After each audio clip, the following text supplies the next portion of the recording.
ఆంధ్రప్రదేశ్ ప్రతిష్ట బ్రాండ్ కూడా దెబ్బతినే విధంగా ప్రవర్తించారు. ఇది చాలా బాధేస్తుంది.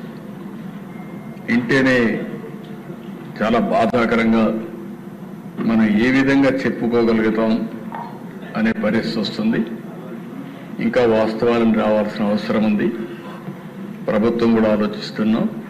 వాస్తవాలన్నీ వచ్చిన తర్వాత ఎప్పటికప్పుడు అవన్నీ కూడా అధ్యయనం చేసుకొని ఏం చేయాలో చేస్తూనే మళ్ళా మీకు ఇన్ఫార్మ్ చేస్తాం. ఏ ప్రభుత్వం అయినా ప్రజలకు జవాబుదారీతనంగా ఉండాలి.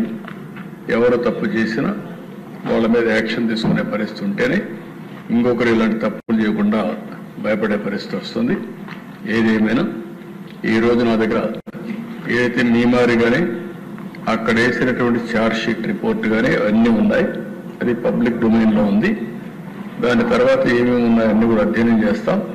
అధ్యయనం చేసి ఏం చేయాలనో మళ్ళీ మీ అందరి దగ్గరికి ఏం చేయాలో చేస్తూనే మీకు ఎప్పటికప్పుడు సమాచారం ఇస్తామని చెప్పి తెలియజేసుకుంటూ ఈరోజు రెగ్యులర్ బిజినెస్ పోదామని చెప్పి విజ్ఞప్తి చేస్తున్నాను.